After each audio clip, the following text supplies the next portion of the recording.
یہ خطبہ اس کا وہی حکم ہے جو نماز والا، کیونکہ جمعہ جو ہے نا، یہ کل بھی ہم نے پڑھا تھا کہ یہ قائم مقام کس نماز کے؟ ظہر کے۔ اور ظہر کی نماز کتنی رکعتیں ہیں؟ 4 رکعتیں فرض، سنتوں سمیت تو پھر زیادہ بن جاتی ہے نا، 4 پہلی سنتے، 2 بعد والی سنتے، کل 10 رکعتیں بنتی ہیں۔ 4 فرض یہ جمعے کی نماز اس 4 رکعتوں کے قائم مقام ہے۔ وہ قائم مقام کس طرح بنتی ہے؟ 2 رکعتیں ہم نماز پڑھتے ہیں، جمعے کی کتنی رکعتیں؟ فرض کی 2 رکعتیں ہیں، 2 وہ اور 2 خطبے، کتنے ہو گئے؟ 4۔ یہ 2 خطبے یہ قائم مقام 2 رکعتوں کے ہیں۔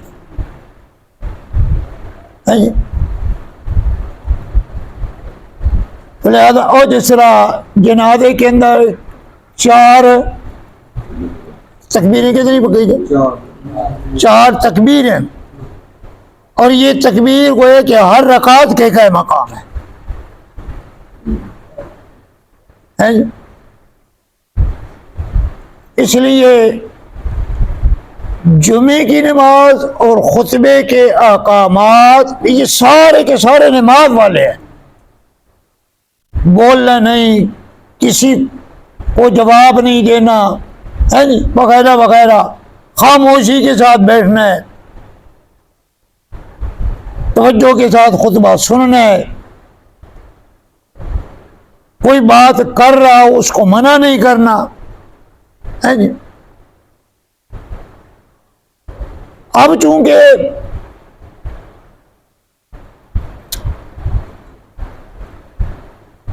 وہ آواز آئی نا غلے کی کہ بھائی منڈی میں غلہ آ گیا ہے، تو صحابہ کرام اس نظریے سے چل پڑے کہ خطبہ لازمی، اس سے پہلے، اس وقوع سے پہلے خطبہ بعد میں ہوتا تھا نماز کے، لیکن اس وقوع کے بعد سے لے کر آج تک اور قیامت تک خطبہ مقدم ہوتا ہے نماز، یہ اہمیت دلانے کے لیے تاکہ کوئی بندہ خطبہ سننے سے رہ نہ جائے۔ کیونکہ دیکھو نا حدیث پاک میں آتا ہے، جو ہی امام خطبے کے لیے ممبر پہ بیٹھتا ہے نا، وہ جو فرشتے ہوتے تھے نا لکھ رہے ہوتے ہیں بھائی کون آیا ہے جمعے کے لیے، کس وقت آیا، پہلے کون آیا، بعد میں کون آیا ہے جی، وہ مسجد کے دروازے پہ کھڑے ہوتے ہیں، لکھ رہے ہوتے ہیں جتنے آدمی آتے ہیں۔ جو ہی امام ممبر پہ بیٹھ جاتے ہیں خطبے کے لیے، رجسٹر بند، بس۔ اور اس تو بعد جڑا بھی مسیح سی ادھر نام کوئی نہیں لکھے گا کہ اسی آندھی اسے ٹائم دے ہے جی۔ جس ٹائم اذان شروع ہونی نا خطبے والی، تاں تے جناب نستے ہوندے پہ ہونے، اس ٹائم آن دا کوئی فائدہ کوئی نہیں، کوئی ثواب کوئی نہیں سوائے ٹکرا مارن۔ یہ مسئلہ یاد رکھو۔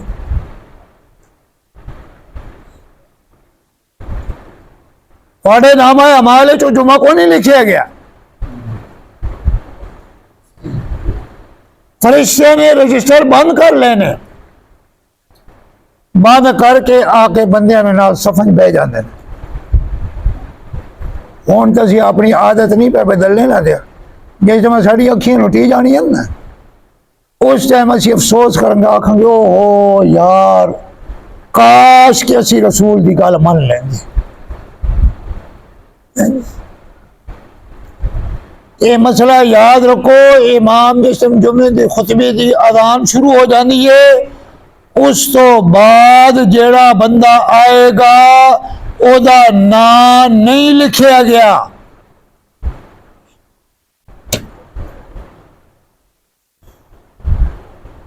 رجسٹر بند ہے جی، فرشتے رجسٹر بند کر کے خطبہ سننے لگ پائے۔ اس بندے کا نام ہی نہیں لکھیا، اس نے ثواب کتوں ملا؟ شیطان نے کتنا دھوکہ پایا ہے۔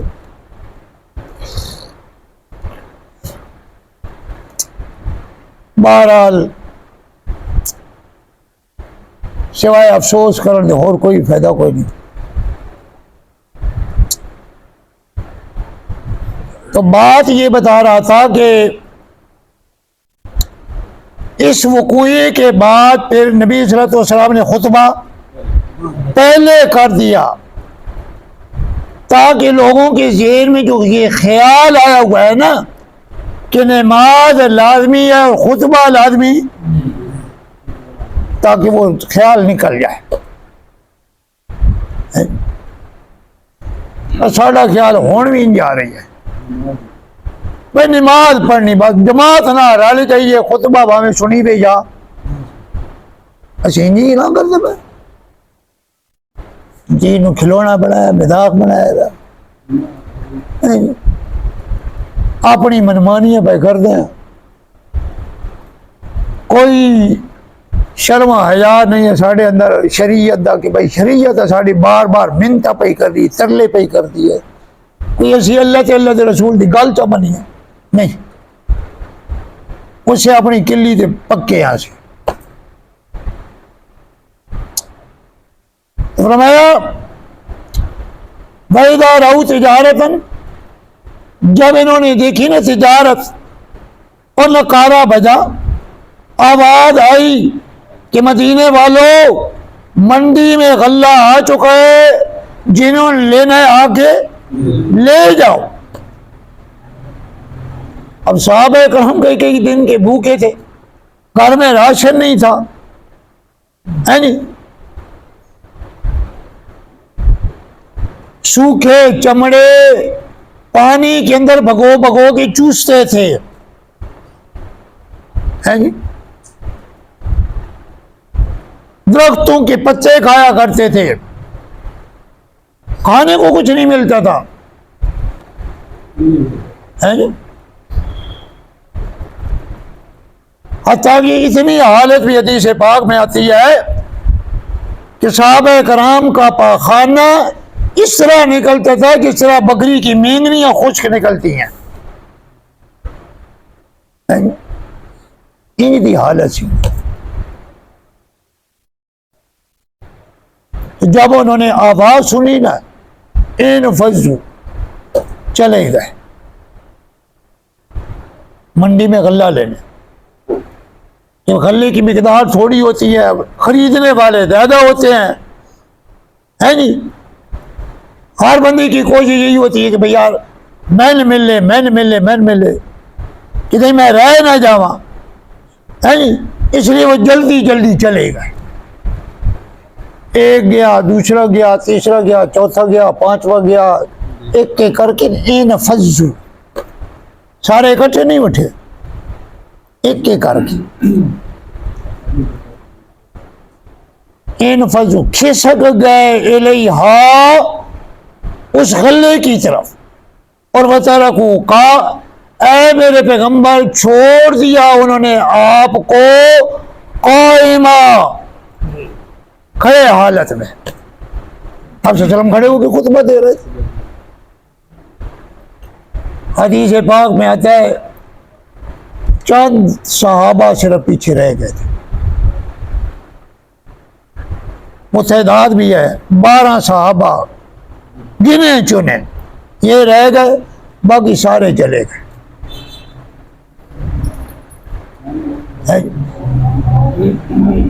تو حدیث پاک میں آتا ہے نبی علیہ السلام کو بھی اس حرکت پہ نا اور سا جلال تو آیا، بھائی یار یہ خطبہ سونے میں گئے نکل گئے۔ آپ صلی اللہ علیہ وسلم نے فرمایا خدا کی قسم اگر یہ جو بیٹھنے والے ہیں نا ان کو کہہ رہے ہیں اگر تم بھی چلے جاتے نا میں اکیلا رہتا تو مدینے کی گلیوں میں خدا کا عذاب آ جاتا، عذاب آ جاتا تمہارے اوپر۔ تو یہ کتنی اہمیت ہے خطبہ سننے کی کہ اگر نہ سنو گے تو خدا کا عذاب، خدا کی پٹکار آئے گی۔ بہرحال یہ صحابہ کرام سے غلطی ہوئی، کیونکہ غلطیاں تو ہوتی رہتی تھی نا صحابہ سے، غلطیوں سے پاک تو انبیاء ہوتے ہیں نا، لیکن صحابہ جان بوجھ کر غلطی نہیں کرتے تھے۔ ان سے جب بھی غلطی ہوئی اجتہادی غلطی ہوئی، اجتہادی ہے جی۔ جس طرح پہلے میں نے بتایا کہ ان کا یہ ذہن تھا کہ خطبہ سننا کوئی لازمی ہے جی، ٹھیک بھائی نماز پڑھ لیجیے جمعہ ہو گیا اور خطبہ سنیے نہ سنیے، یہ ان کا ایک ذہن تھا، اس وجہ سے وہ چلے گئے۔ ورنہ اس وقوع کے بعد اور اس تنبیہ کرنے کے بعد کسی صحابی کے بارے میں آپ کو نہیں ملے گا کہ اس نے کبھی بھی کوتاہی کیا۔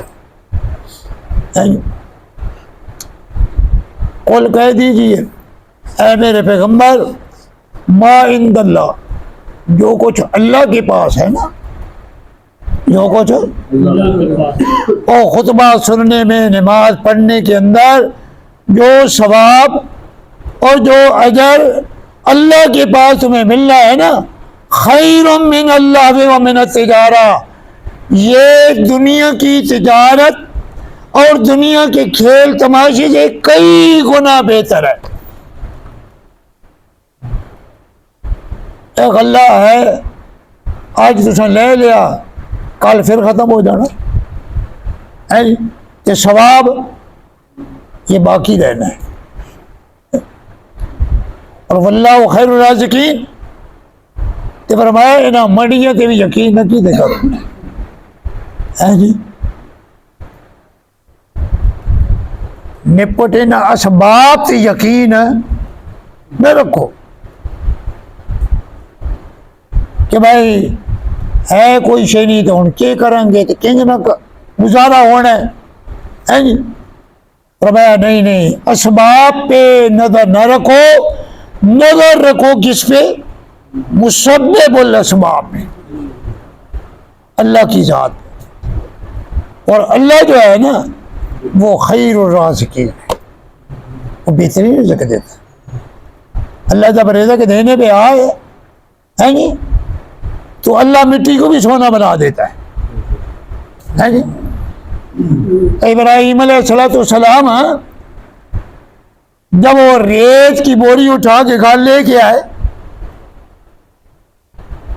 ایمانی غیرت کی بنیاد پہ کہ بھائی نمرود کو سجدہ نہیں کیا، اس نے غلہ نہیں دیا، ابراہیم نے واپسی پہ اس بوری کے اندر کیا بھر لی؟ بھائی دیکھنے والے انج نہ آخر کہ بھائی اس نو غلہ کوئی نہیں ملیا کہ خدا دی شکایت نہ ہو جائے ہے جی۔ خدا کو شکایت سے بچانے کے لیے کہ میرے رب پہ کوئی اعتراض نہ کرے کہ دیکھ لو جی یہ تو خلیل اللہ، اللہ کا دوست یار بنے ہوا، کہ آج اللہ اس کو دانے کوئی نہیں دیتے، خالی بوری لے کے جانا پیا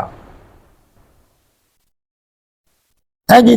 تو ابراہیم خلیل اللہ نے اس شکایت سے اللہ کو بچانے کے لیے بوری کے اندر کیا بھر لیا؟ ریت بھر لیا۔ وہ انجار جا گھر چھوڑ دیتی، گھر چھوڑ کے نہ باہر نکل آئے تھے، 2 نفل شروع کر لے کہ اللہ نے کہنے کہ یا اللہ میں تیری عزت رکھی اور تو میری بھی عزت رکھی، میں تیری عزت رکھی ہے تاکہ تیری کوئی شکایت ہے کہ یا اللہ ہن میں ابراہیم دی بھی عزت کا مسئلہ بن گیا، میری عزت بھی تو رکھیں۔ مائے ہاجر نے بوری کھولی تو بچوں دانے نکل آئے، اللہ نے ریت کے ذرات کو کس میں بدل دیا؟ واللہ خیر الرازقین۔ اور جنہیں عام مقولہ نہیں مشہور کہ اللہ دیون جو تے آوے تو چھت پاڑ کے دینا ہے، یہ ہے چھت پاڑ کے دینا۔ اس لیے فرمایا اسباب پہ نظر نہ رکھو کہ قافلہ آیا ہے اللہ ختم ہو جائے گا، اسی بھوکے رہ جاؤں گے، اسی کے تو کھاواں گے۔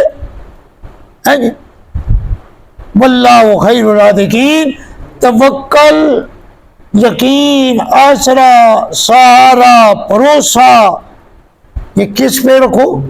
اللہ پہ رکھو۔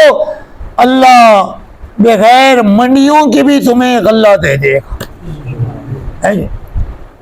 اس نے فرمایا واللہ خیر الرازقین، اللہ بہترین رزق دینے والا۔ چلو جی، وَإِذَا رَأَوْا، اور جب دیکھتے ہیں وہ تجارتاً، تجارت کو، او لہوا، یا کھیل تماشے کو۔